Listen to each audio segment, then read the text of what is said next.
அத்தியாயம் 36. நான் அரண்மனைக்குள்ள வரும்போது வாசல்ல சில பேரை பார்த்தேன்.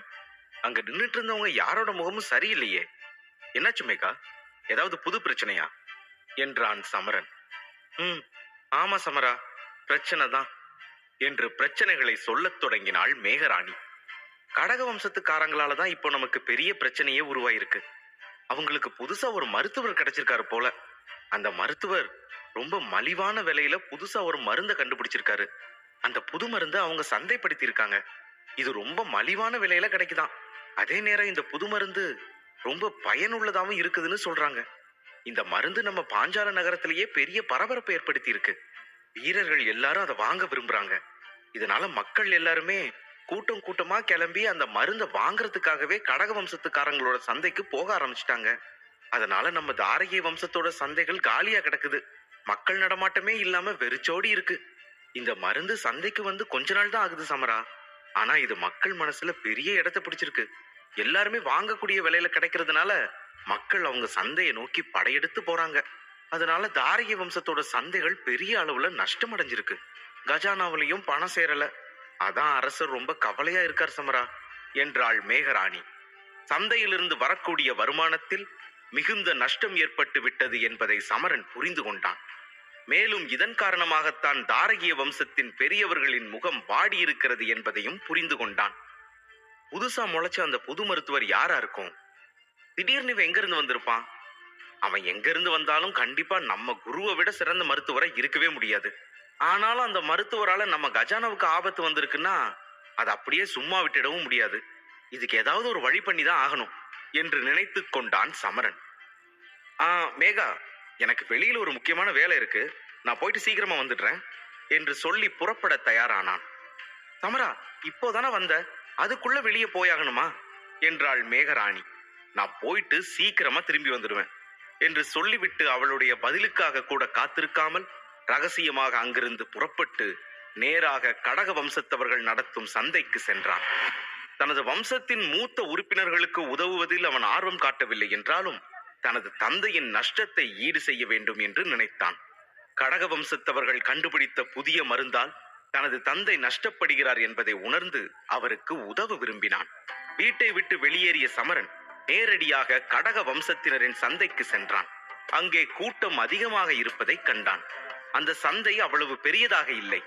ஆனால் அங்கே மக்கள் நிற்க கூட இடமில்லாத அளவுக்கு கூட்டம் நிரம்பி வழிந்தது. அனைவரும் பரபரப்போடு அங்கும் இங்குமாக நகர்ந்து கொண்டிருந்தனர். சில தடிமனான மனிதர்கள் முன்னோக்கி நகர்ந்து செல்லும் போது மற்றவர்களை இடித்துக் கொண்டு பின்னுக்கு தள்ளிவிட்டு கூட்டத்துக்குள் நுழைந்து சென்று கொண்டிருந்தார்கள். அவர்கள் உடலிலிருந்து வந்த காய்ந்த இரத்தத்தின் வாசனையை வைத்து அவர்கள் போர் வீரர்கள் என்பதை சமரன் புரிந்து கொண்டான். மேலும் இது போன்ற மருந்து போர் வீரர்களுக்கு மிகவும் பயனுள்ளதாக இருந்தது. மலிவான விலையில் கிடைப்பதால் ஒவ்வொரு வீரரும் அதை விரும்பி வாங்கிச் சென்றார்கள். அப்போது எதிரில் ஒருவர் ஒரு சிறிய மரப்பெட்டியை சுமந்து கொண்டு வருவதை கண்ட சமரன் அந்த பெட்டியை உற்று கவனித்தான். அந்த நபரின் முகத்தில் இருந்த மகிழ்ச்சியை பார்த்த சமரன், இவன் கையில இருக்கிற சின்ன பெட்டியில தான் அந்த மருந்து இருக்குதோ, இதுதான் அந்த மருந்தா என்று யோசித்தான். பிறகு அவரை நிறுத்தி, ஐயா கொஞ்சம் நில்லுங்க ஐயா என்றான். என்னப்பா, என்ன வேணும் என்றார் அவர். இங்க சந்தையில ஏதோ ஒரு புது மருந்து கிடைக்கிறதா பேசிக்கிட்டாங்களே, அதோட பேர் என்னன்னு உங்களுக்கு தெரியுமா ஐயா என்றான். அட, ஊருக்கே தெரியும், உங்களுக்கு இன்னும் தெரியலையா? அதோட பேரு சுருள் மாத்திரை என்றார் அந்த நபர். அதை சொல்லிவிட்டு அந்த நபர் இன்முகத்தோடு அங்கிருந்து சென்று விட்டார். சமரன் சுற்றும் முற்றும் பார்த்தான். நிற்க கூட இடமில்லாத அளவுக்கு கூட்டம் அலைமோதியது. ஒரு சில கடைகளில் மட்டும் கூட்டம் சற்று குறைவாக இருந்தது. ஆனால் அனைத்து கடைகளிலிருந்தும் மக்கள் அந்த மருந்தை வாங்கி சென்று கொண்டிருந்தார்கள். அதில் ஒரு கடைக்கு சென்று கூட்டத்துக்குள் நுழைந்து கடைக்காரரிடம், ஐயா கடைக்காரரே, சந்தையில புதுசா ஒரு மருந்து வந்திருக்குல்ல, உருள் மாத்திரை தானே? அதேதான், அது என்ன விலை என்றான். 100 தங்க நாணயங்கள் என்று கடைக்காரர் சொன்னவுடன் சமரன் அதிர்ந்து போனான். இவ்வளவு மலிவான விலையில் எப்படி மருந்து தயார் செய்ய முடியும் என்று நினைத்து வியந்த சமரன், என்னது 100 தங்க நாணயங்களா என்றான். அட என்னப்பா நீ இதுக்கே வாய பொழந்தா இப்படி? இந்த சந்தையிலேயே எங்க கடையில தான் கம்மி, வேணா எங்க வேணா விசாரிச்சு பாத்துக்கோ. 100 நாணயத்துக்கு 1 நாணயம் குறைஞ்சா கூட மருந்து கிடைக்காது பாத்துக்கோ என்றார் அவர். சரி சரி, எனக்கு ஒண்ணு கொடுங்க என்று சொல்லி சமரன் சிரித்துக்கொண்டே தன் பையிலிருந்து 100 தங்க நாணயங்களை எடுத்து அந்த கடைக்காரரிடம் நீட்டினான். அதற்கு மாற்றாக கடைக்காரர் சமரனிடம் சுருள் மாத்திரை பெட்டி ஒன்றை கொடுத்தார். பின்னர் அந்த பெட்டியை பிடித்துக்கொண்டு அந்த கூட்டத்திற்குள் நுழைந்து சிரமப்பட்டு வெளியே வந்து நிம்மதி பெருமூச்சு விட்டான். ஒவ்வொரு கடைக்காரர்களின் முகத்திலும் ஒருவித கர்வம் இருப்பதை கவனித்தான். அவர்களது இந்த திடீர் கர்வத்திற்கு இந்த மருந்து மட்டும்தான் காரணம் என்பதை புரிந்து கொண்டான். கடையை விட்டு வெளியே வந்தவுடன் அந்த சிறிய மரப்பெட்டியை திறந்து பார்த்தான். அந்த பெட்டிக்குள் 10 சிறிய குப்பிகள் வைக்கப்பட்டிருந்ததை கவனித்தான். அவை அனைத்தும் வெளிர் பச்சை நிறத்தில் இருந்தது. இதை பார்த்த சமரன் அந்த மருந்துகள் அனைத்தும் மலிவான பொருட்களை கொண்டு தயாரிக்கப்பட்டது என்பதை புரிந்து கொண்டான். அது பயனுள்ள மருந்துதான் என்றாலும் மிக குறைவான பலனைத்தான் தரும் என்பதையும் தெளிவாக உணர்ந்து கொண்டான். ஒரு குப்பியை கையில் எடுத்து அதை திறந்து வாசனையை நுகர்ந்து பார்த்தான். அதன் வாசனை அவனுக்கு குமட்டலை ஏற்படுத்தியது. உடனே மோதிரத்தை தேய்த்து, குருவே, விஷத்தை கூட குடிச்சிடலாம் போல இருக்கு, ஆனா இந்த நாத்தத்தை பொறுத்துக்கிட்டே இதை குடிக்கவே முடியாது போலயே என்றான். ஏன் அப்படி சொல்ற சமரா என்ற வருணமித்திரரின் கேள்விக்கு, ஏனா இந்த மருந்தோட வாசனையை நுகர்ந்து பார்க்கவே இவ்ளோ சிரமமா இருக்கே, இது எப்படி குடிக்க முடியும் என்று பதிலளித்தான். அவனது பேச்சை கேட்ட வருணமித்திரர் சத்தமாக சிரிக்கத் தொடங்கினார். மலிவா கிடைச்சா அதெல்லாம் பொறுத்துக்கத்தானே வேணும். இந்த மருந்து பயனற்றதுன்னு எனக்கும் புரியுது சமரா. இதோட வீரியம் ரொம்ப ரொம்ப குறைவு. அதனாலதான் இது இவ்வளவு மலிவா கிடைக்குது. பொதுவா ஒரு மருத்துவர் இது மாதிரியான மருந்தை தயாரிச்சு மலிவான விலைக்கு விற்கிறது எங்கேயும் நடக்கக்கூடிய ஒரு சாதாரண விஷயம்தான் என்றார். மலிவானது இல்ல குருவே, ரொம்ப ரொம்ப மலிவானது. இங்க பாத்தீங்களா, 10 குப்பிகளோட விலை 100 நாணயங்கள் தானா. அதாவது ஒரு குப்பியோட விலை வெறும் 10 தங்க நாணயங்கள் மட்டும்தான் என்றான். சரி, இப்ப என்ன செய்யலாம் சமரா? குருவே, எனக்கு ஒரு யோசனை தோணுது, சொல்லட்டுமா? சொல்லு சமரா. நீங்களும் இது மாதிரியான சாதாரண மருந்துகளை விலை மலிவா தயாரிக்க முடியும் தானே என்று கேட்டான். நிச்சயமா முடியும் சமரா. இது மாதிரியான பலவிதமான மருந்துகளை என்னாலையும் தயாரிக்க முடியும். ஆனா நான் இது மாதிரி சாதாரண மருந்துகளை தயாரிக்க மாட்டேன். இதுல போய் என்னோட நேரத்தை வீணடிக்க நான் விரும்பல. ஏன்னா இத ஒரு சாதாரண மருத்துவரால கூட செய்ய முடியும். ஏன், நீதான் இப்ப அபராஜித தரத்தை அறிஞ்சிட்டல்ல, உன்னால கூட இந்த மருந்தை உருவாக்க முடியும். நீயே இதை உருவாக்கி உன்னோட வம்சத்துக்கு உதவி பண்ணலாமே என்றார். இதை கேட்ட சமரன் முற்றிலும் அதிர்ச்சி அடைந்து விட்டான். என்ன, நான் கூட இது மாதிரி மருந்து தயாரிக்க முடியுமா என்று ஆச்சரியத்தோடு கேட்டான். ஆமா சமரா, பொதுவா மருந்து தயாரிக்கிறதுனா எனக்கு ரொம்ப பிடிக்கும். எனக்கு பிடிச்ச விஷயத்துல அதுவும் ஒண்ணு. ஆனா இது மாதிரி தேவையற்ற மருந்துகளை தயாரிக்கிறது மூலமா என்னோட நேரத்தை நானே வீணடிச்சுக்க மாட்டேன். ஆனா உன்னால இது முடியும். நீ இதை செஞ்சனா உனக்கும் இதை கத்துக்கிட்ட மாதிரி இருக்கும். நீ உடனே ஏலக்கூடத்துக்கு போய் நான் சொல்ற சில மூலிகைகளை மலிவான விலைக்கு வாங்கிட்டு வா. அதுக்கப்புறம் இந்த மருந்தை எப்படி செய்யணுங்கிற செய்முறையை நான் உனக்கு சொல்லி கொடுக்கறேன். அதன்படி நீயே இந்த மருந்தை தயாரிக்க முடியும் என்றார் வருணமித்திரர். சில வினாடிகள் ஆழமாக யோசித்த சமரன் அங்கிருந்து புறப்பட்டான். அவன் புறப்பட்ட பிறகு அவனை தூரத்தில் ஒரு கடைக்கு பின்னால் ஒளிந்து கொண்டு உளவு பார்த்து கொண்டிருந்த நிகண்டன் மெல்ல தலையை வெளியே நீட்டினான். இவன் எதுக்கு இந்த மலிவான மாத்திரையை வாங்கிட்டு போறான்? எதுக்கா இருந்தா என்ன, உடனே போய் யவனிகாமா கிட்ட சொல்லிட வேண்டியதுதான் என்று நினைத்து கொண்டே வேறு ஒரு வழியில் விரைந்தான். சமரன் ஏலக்கூடத்திற்கு செல்லும் வழியில் தனது கையில் இருந்த பயனற்ற மருந்து நிரம்பிய பெட்டியை சாலையின் ஓரமாக வீசி எறிந்துவிட்டு அதன் பிறகு சக்கரநந்த ஏலக்கூடத்திற்கு ஓடினான். அவன் ஏல மையத்தை அடைந்தவுடன் மீண்டும் அருகில் இருக்கும் குடிசைக்குள் சென்று தனது மருத்துவருக்கான கருப்பு ஆடைகளை அணிந்து கொண்டான். யாருக்கும் தெரியாதவாறு ரகசியமாக வெளியில் வந்தான். சமரன் ஏலக்கூடத்தின் உள்ளே நுழைந்த போது அவனுக்கு அமோக வரவேற்பு அளிக்கப்பட்டது.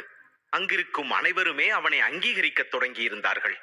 பிரதான கதவின் வழியாக அவன் உள்ளே வருவதை பார்த்த பணியாள் ஒருவர் நேரடியாக மேடையில் இருந்த நித்யநந்தினியிடம் சென்று தகவலை தெரிவித்தார். அப்போது மேடையில் ஏதோ ஒரு ஏலம் நடந்து கொண்டிருந்தது. ஆனால் மருத்துவர் வந்த செய்தியை கேட்டவுடன் நித்யநந்தினியும் சிரஞ்சீவ குருவும் ஏலத்தை வேறு ஒருவரிடம் ஒப்படைத்து விட்டு முகம் தெரியாத அந்த மருத்துவரை சந்திக்க வேகமாக விரைந்து வந்தார்கள். அந்த மருத்துவர் தங்களுக்காக எங்கு காத்திருப்பார் என்று அவர்களுக்கு நன்றாகவே தெரியும்.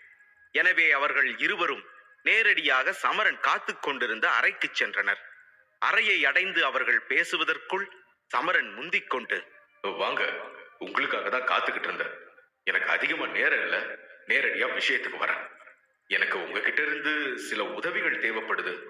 மல்பரி வகை பட்டு துணி அதிகமா தேவைப்படுது. அதுக்காக தான் அவசரமா உங்களை பார்க்க வந்தேன் என்றான். அவனது நிலையை கண்ட நித்யநந்தினிக்கு பிரச்சனை என்ன என்பது நன்றாக புரிந்தது. அவள் நிதானமாக அந்த மருத்துவரை பார்த்து நம்பிக்கை தரும் விதமாக புன்னகைத்தாள். பிறகு கைத்தட்டி ஒரு பணிப்பெண்ணை தனது அறைக்குள் வரவழைத்தாள். அவளிடம் ஏதோ கிசுகிசுத்தாள். அதன் பிறகு அந்த பணிப்பெண் தலைகுனிந்தபடி வெளியில் சென்று விட்டாள். அவள் சென்ற பிறகு, நீங்க சரியான நேரத்துக்கு தான் இங்க வந்திருக்கீங்க. இன்னைக்கு காலையில தான் ஒரு நபர் நீங்க கேட்ட அந்த பட்டு துணியோட எங்களை தேடி வந்தாரு. அது ரொம்பவே விசேஷமானது. மாயாஜால தீயிலிருந்து தயாரிக்கப்பட்டது. இதை உருவாக்குனது வேறு யாரும் இல்ல, ரெச்சமல்லர் வம்சத்தை சேர்ந்த பிரபல கொல்லன் சம்யுக்தன் தான். இத மருந்துல கலக்கிறது மூலமா இது அந்த மருந்தோட சக்தியை அதிகரிக்க வைக்குதுன்னு எல்லாருமே சொல்றாங்க. அதனால எல்லா மருத்துவர்களும் இதைத்தான் இப்ப தேடிட்டு இருக்காங்க. நல்ல வேளை நீங்க வந்தீங்க, இல்லைன்னா இந்நேரம் இது வேற யாருக்காவது கிடைச்சிருக்கும் என்றாள். அதன் பிறகு சமரன் சில மூலிகை பொருட்கள் அடங்கிய பட்டியலை அவளிடம் கொடுத்தான். இந்த பட்டியலில் இருக்கிற மூலிகை பொருட்களும் வேணும் என்றான். ஆனால் அந்த பட்டியலை பார்த்த சிரஞ்சீவ குருவின் கண்கள் வியப்பில் விரிந்தன. அந்த பட்டியலில் இருந்த பொருட்களின் மொத்த விலை 70 முதல் 80,000 தங்க நாணயங்கள் விலை மதிப்புள்ளவையாக இருந்தது. அதை பார்த்த நித்யநந்தினியும் அதிர்ந்து விட்டாள். என்ன இது, விலை மலிவான பொருட்கள் தான், ஆனா அதிகமான அளவுக்கு எழுதியிருக்காரே. இவர் கேட்ட மல்பரி வகை பட்டே கிட்டத்தட்ட 1,00,000 தங்க நாணயங்களின் மதிப்புள்ளது. இதையெல்லாம் சேர்த்து பார்த்தா கிட்டத்தட்ட 3,00,000 தங்க நாணயங்களின் விலை மதிப்பு வருமே. இவருக்காக பட்டு துணியை இனாமா கொடுக்கலான்னு நினைச்சா இவர் என்னடானா நம்ம தலையிலேயே துண்ட போட்டுருவார் போல இருக்கே என்று யோசித்தாள். சக்கரனந்த ஏலக்கூடத்தின் உரிமையாளர் அவள்தான் என்றாலும் அந்த ஏலக்கூடத்திற்கு மற்ற பங்குதாரர்களும் இருந்தனர். அவர்களிடம் தினமும் அவள் முழு கணக்கையும் ஒப்படைக்க வேண்டியிருந்தது. மேலும் 3,00,000 தங்க நாணயங்களை பரிசாக வழங்குவதற்கு எந்த பங்குதாரரும் ஒப்புக்கொள்ள மாட்டார்கள் என்பதும் அவளுக்கு நன்றாகவே தெரியும். உண்மையில் அவர்களுக்கு கோபம் கூட வந்துவிடலாம். இது போன்ற திறமையான மருத்துவர்களை அதுவரையில் பார்த்திராத காரணத்தினால் அவள் அவரை புறக்கணிக்கவும் விரும்பவில்லை. நீண்ட நேரம் யோசித்து அவள் ஒரு முடிவுக்கு வந்தாள். எனக்கு 1 மணி நேரம் கால அவகாசம் கொடுங்க மருத்துவரே, நான் உங்களுக்காக எல்லா வேலைகளையும் செய்யறேன் என்றாள். அதை கேட்ட சமரன் சிரித்துக்கொண்டே, ரொம்ப நன்றி, உன்னால இந்த வேலையை கண்டிப்பா செய்ய முடியும்னு எனக்கு தெரியும் என்றான். அவன் நித்யநந்தினியிடம் இவ்வாறு பேசுவது இதுவே முதல் முறை. ஆனால் அவன் அப்படி பேசும்போது தெரியாத இந்த மருத்துவரை மகிழ்விப்பதில் அவள் வெற்றி அடைந்ததாக புரிந்து கொண்டாள். அதன் காரணமாக அவள் முகத்தில் லேசான புன்னகை தோன்றியது. சமரன் தனது பையிலிருந்து ஒரு நீல அட்டையை வெளியே எடுத்தான். அதை அவளுக்கு முன்னால் இருந்த மேசையின் மீது வைத்தான். நான் கேட்ட பொருளை எல்லாம் வாங்குறதுக்கு இது போதுமான்னு தெரியல, ஆனா இது செலவுக்கு வச்சுக்கோங்க. இதோடு சேர்த்து மிலாஞ்சி பொடி தயாரிக்க தேவையான மூலிகை பொருட்களையும் சேர்த்து வாங்கிவிடு என்றான். இதை கேட்ட சிரஞ்சீவ குரு மேலும் அதிர்ச்சி அடைந்தார். அவர் இதற்கு மேல் ஒரு விஷயம் கேட்டிருந்தாலும் கூட அவருக்கு மாரடைப்பு வந்திருக்கலாம். அவர் கேட்ட அனைத்து பொருட்களையும் சேர்த்து பார்க்கும்போது 5,00,000 தங்க நாணயங்கள் தேவைப்பட்டது. நித்யநந்தினியின் முகம் கோபத்தில் சிவக்க தொடங்கியது. என்ன இவரு, இன்னைக்கு கொஞ்சம் கூட கூச்ச நாச்சமே இல்லாம இப்படி நடந்துக்கிறாரே. என்னை இவர் பயன்படுத்திக்கிறாரா என்ன? கணக்கு வழக்கு இல்லாம ஒரு பெரிய பட்டியலை கையில கொடுத்து இதெல்லாம் வேணும்னு சொல்றாரு. சரி, எப்படியாச்சும் எல்லாரையும் சமாளிச்சு அதை கொடுத்துடலாம்னு நினைச்சேன். ஆனா அதுக்கும் மேல இப்ப என்னடான்னா மிலாஞ்சி பானம் தயாரிக்கிறதுக்கு தேவையான மூலிகை பொருட்களையும் கேட்கிறாரே. ஒரு முறை இலவசமா கொடுத்துட்டேங்கிறதுக்காக ஒவ்வொரு முறையும் இலவசமா கொடுக்க முடியுமா? அப்படி கொடுத்தா கஜானா காலி ஆயிடாதா என்று நினைத்துக் கொண்டே அமைதியாக நின்று கொண்டிருந்தாள். அவளுடைய கோபம் அவள் முகத்தில் அப்பட்டமாக தெரிந்தது. சரி, என்ன பண்றது, ஒன்னு வேணும்னா இன்னொன்னு எழுந்துதானே ஆகணும் என்று தன்னைத்தானே தேற்றிக் கொண்டாள். ஆனால் அவளுடைய முகபாவத்தை கவனித்த சமரன் சிறிது நேரம் யோசித்து விட்டு, நீங்க என்ன தப்பா புரிஞ்சிட்டு இருக்கீங்கன்னு நினைக்கிறேன். நான் இலவசமா எதையுமே கேட்கல. மிலாஞ்சி பொடிக்கான மூலிகைகளை கேட்கறது உங்களுக்காக தான். நீங்க மூலிகை பொருட்களை மட்டும் எனக்கு ஏற்பாடு பண்ணி கொடுங்க. நான் உங்களுக்கு மிலாஞ்சி பானத்தை தயார் செஞ்சு தரேன். எனக்கு அதுல இருந்து கொஞ்சம் கூட வேண்டாம் என்றார். அதை கேட்டவுடன் நித்யநந்தினியின் முகம் கடுமையாக மாறிவிட்டது. அவள் சத்தமாக சிரிக்கத் தொடங்கினாள்.